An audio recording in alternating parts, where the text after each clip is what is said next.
안녕하십니까? 반갑습니다. 자, 우리가 살다 보면 억울한 일을 당하게 됩니다. 특별히 우리가 억울한 일을 당하는데 그 억울함을 이기지 못할 때가 언제냐면 이 나를 억울하게 한 이 악한 사람이 형통하는 것을 보면 더욱 그렇습니다.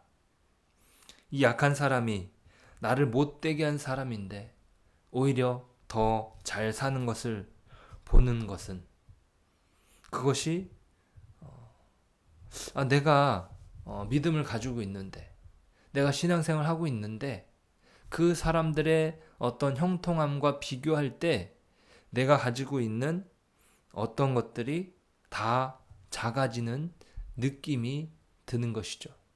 내 믿음이 소용없는 것처럼 느껴지는 것입니다. 오늘 잠언이 이런 생각을 경계하라고 말씀합니다. 1절은 이렇게 기록하죠. 너는 악인의 형통함을 부러워하지 말며 그와 함께 있으려고 하지도 말지어다. 자, 이렇게 기록하는 것은 보통 사람이 갖는 감정이 그렇다는 것을 말해줍니다. 악인이 형통하다는 것을 부러워하게 된다는 말입니다. 악인의 형통을 부러워한다는 말은 다른 말로 자신의 처지를 한탄하게 된다는 말이에요. 아니, 내 믿음이 그 악인의 형통과 비교했을 때 너무나 작아지는 것이고 나는 정말 이렇게 사는 게 맞는 걸까? 그렇게 생각을 한다는 것이죠. 자, 그러니까 보통 사람이 갖는 감정이 그러다는 것입니다. 마치 그런 동화책이 있습니다. 미운 오리 새끼라는 동화책. 거기에 어린 백조가 자신의 존재가 백조인지도 모르고 지내면은 그 주변에 너는 왜 그렇게 생겼냐? 너는 왜 하는 짓이 그러냐? 막 그런 이야기를 들으면서 마음이 아파지는 것이죠. 자, 그러니까 오늘 성경이 말하는 것은 그 악인들과 함께 지낼 필요가 없다는 거예요. 악인들의 틈바구니에서 괴로워하고 아파할 필요가 없습니다. 성경은 악인과 함께 있으려고 하지도 말라고 권면합니다. 그렇게 함께 있는 것이 영적으로 도움이 되지 않습니다. 오히려 그들의 실체와 그들이 가고 있는 길의 마지막을 기억하라고 합니다. 그들이 겉으로는 형통한 것 같지만 그 마음에는 강포를 품고 있고 그 입술은 재앙을 말합니다. 그래서 이 부분은 19절에서도 동일하게 악인의 형통을 부러워하지 말라고 권하고 그들의 미래를 말해줍니다. 20절이 그 미래를 말해주고 있는데요. 20절 대저 행악자는 장래가 없겠고 악인의 등불은 꺼지리라. 자, 그 입술이 재앙을 계속 말했는데 그 재앙은 사실은 그들의 미래인 것입니다. 지금은 잘 사는 것처럼 보이지만 그들의 미래는 재앙으로 그 등불이 꺼지고 말 것입니다. 3절에서 집을 말하고 있습니다. 그 집은요, 우리의 인생을 말해줍니다. 우리의 인생은 하나님께서 주시는 지혜로 건축되고 명철로 견고하게 됩니다. 그리고 그 집의 방은 지식으로 인해서 귀하고 아름다운 보배로 채우게 됩니다. 이 보배라는 것은 단순히 물질적인 의미를 말하는 것이 아니라 인간다움의 풍요로움으로 채워진다는 말입니다. 사랑과 소망과 믿음과 나눔이 가득하게 되는 것이죠. 어려운 사람을 돕고자 하는 마음, 내가 어려운 가운데에서도 소망을 가지고 있는 그 마음. 내부의 방은 바로 사람의 내면을 의미합니다. 악인의 외형은 호화롭지만 그 내면은 폭력이 가득하여서 인간다움을 상실해 버립니다. 저 사람이 없어야 내가 잘 산다. 저 사람을 죽여야 내가 산다. 그런 악한 마음이 그들 가운데 가득한 것이에요. 자, 그런데 신자에게는 그 진정한 복이 무엇이냐? 바로 그 내면이 진정한 아름다운 성품으로 가득 채워지는 것입니다. 그것이 진정한 사람의 힘인 것이죠.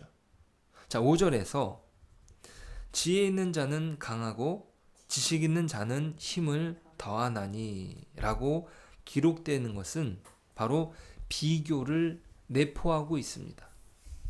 자, 그래서 새번역 성경은 이렇게 번역을 하는데요. 지혜가 있는 사람은 힘이 센 사람보다 강하고 지식이 있는 사람은 기운이 센 사람보다 더 강하다. 자, 그러니까 악인과 비교할 수 없는 강함. 자, 그 인간다움이 그 안에 자리 잡고 있다는 사실을 상기시킵니다. 그것은 악인이 이겨낼 수 없는 것이에요.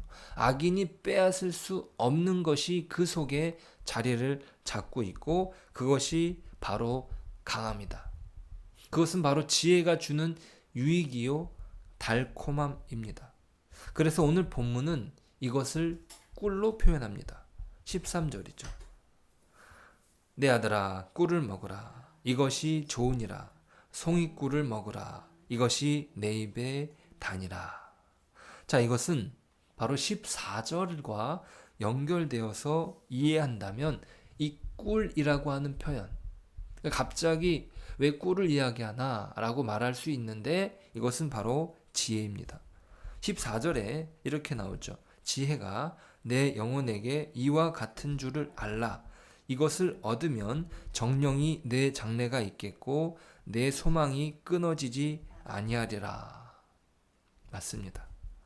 우리는 이 땅에서 어떤 현실 가운데 있습니다. 자, 그 현실은요. 하나님께서 만들어 놓으신 세상은 참으로 아름다웠습니다. 하지만 죄로 인해서 그 아름다운 세계가 깨어지게 되었습니다. 그 관계가 무너지고 말았죠. 죄가 주인 행세를 하면서 사람들을 괴롭힙니다. 사람다움을 잃어버리게 만드는 것이죠. 자, 그것은 신자라 해도 동일합니다. 그 현실 속에서 아파하고 괴로워하는 것이죠. 자, 그러한 현실이 16절에서 기록하는 것처럼 대저 의인은 7번 넘어지는 것입니다. 하지만 다시 일어날 수 있는 것이죠. 7번 넘어지는 현실을 의인이 겪는 것이에요. 하지만 악인은 재앙으로 엎드러지고 맙니다. 그들은 승승장구하며 자신들의 부와 집을 건축하지만 그 겉모습은 화려해도 그 속은 속빈 강정처럼 사람됨을 갉아 먹는 거예요. 그러니까 마음속에 있는 양심이 부르는 소리를 잠재우고 더 많이, 더 좋게 그 집을 쌓지만 그것은 멸망의 길을, 멸망의 날을 앞당기고 있었던 것입니다. 그 멸망은 속히 임하게 됩니다. 주의 날에 이루어질 멸망은 급하게 무너지고 마는 것이죠. 아무리 견고하게 그 성을 쌓았다 해도 그 기초가 헛된 것이기 때문에 예수님께서도 그 집에 대해서 비유로 말씀하셨죠. 모래 위에 쌓은 집과 같은 것이죠. 그 겉이 화려하다 할지라도 하나님의 심판의 풍랑 앞에 맥없이 무너지고 말 것입니다. 참고로 오늘 마지막 절 21절 22절은 이렇게 기록되는데요. 내 아들아 여호와와 왕을 경외하고 반역자와 더불어 사귀지 말라. 대저 그들의 재앙은 속히 임하리니 그 둘의 멸망을 누가 알랴. 자, 그 멸망은 속히 임하는 거예요. 그 무너지는 것은요, 겉으로 번지르르 하다고 그 무너지는 것이 시간이 걸리는 게 아니라 순식간에. 왜요? 모래 위에 쌓은 집이었기 때문입니다.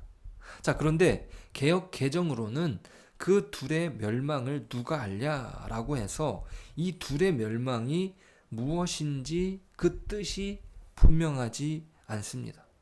자, 그래서 세번역을 읽으면 더 분명한데요. 이 뒤의 부분을 세번역은 이렇게 번역합니다. 주님이나 왕이 일으킬 재난을 누가 알겠느냐. 자, 그러니까 그 완악한 자들에게 내려지는 심판은 주님도 심판하시고 왕도 심판할 것인데 그 둘이 일으키는 멸망을 누구도 알지 못한다는 것이에요. 갑자기 도적처럼 이를 것입니다. 자, 우리는 기억해야 됩니다. 우리의 진정하고 유일한 기초는 바로 예수 그리스도라는 사실 말입니다. 그리스도를 통해 허락하신 지혜가 우리의 소망이고 우리의 미래인 것입니다. 그 소망은 우리를 하나님의 갑작스러운 심판에서 우리를 건져 주시는 것입니다. 악인에게 재앙은 속히 임하겠지만 우리는 그리스도의 십자가로 구원함을 얻었습니다.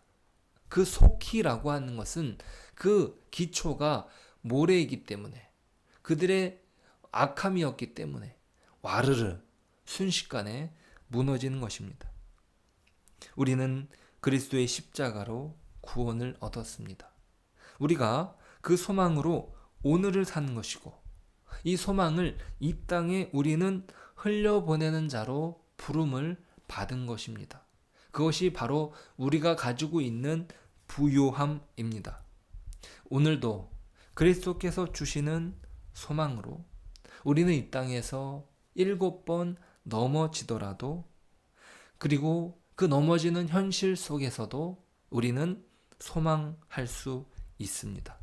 그것은 그리스도께서 허락하신 소망이 있기 때문입니다. 오늘 그 그리스도께서 주시는 소망으로 다시 일어나고 우리를 통해서 흘러가게 하시는 그리스도의 사랑으로 오늘도 회복되는 저와 여러분 되시길 축복합니다. 기도하겠습니다. 하나님, 우리가 이 땅에서 살면서 악인들의 형통을 부러워하지는 않는지, 그들과 가까이 지내며 그 악한 성품을 닮아가고 있진 않는지 돌아보길 원합니다. 우리의 입이 재앙을 말하지 않게 하시고 그리스도께서 기초가 되어 우리를 지어가시는, 그리스도께서 주시는 그 소망의 달콤함을 먹을 수 있도록, 그 지혜를 우리 집의 기초로 삼을 수 있도록 오늘 하루도 붙잡아 주옵소서. 예수님을 통해 주시는 그 소망으로 오늘 다시 일어나길 원합니다. 오늘도 주님의 은혜로 회복되길 원합니다. 우리를 통해 이루어 가시는 하나님의 놀라운 은혜의 역사가 오늘 하루 가운데 있게 하여 주옵소서. 예수님의 이름으로 기도드립니다. 아멘.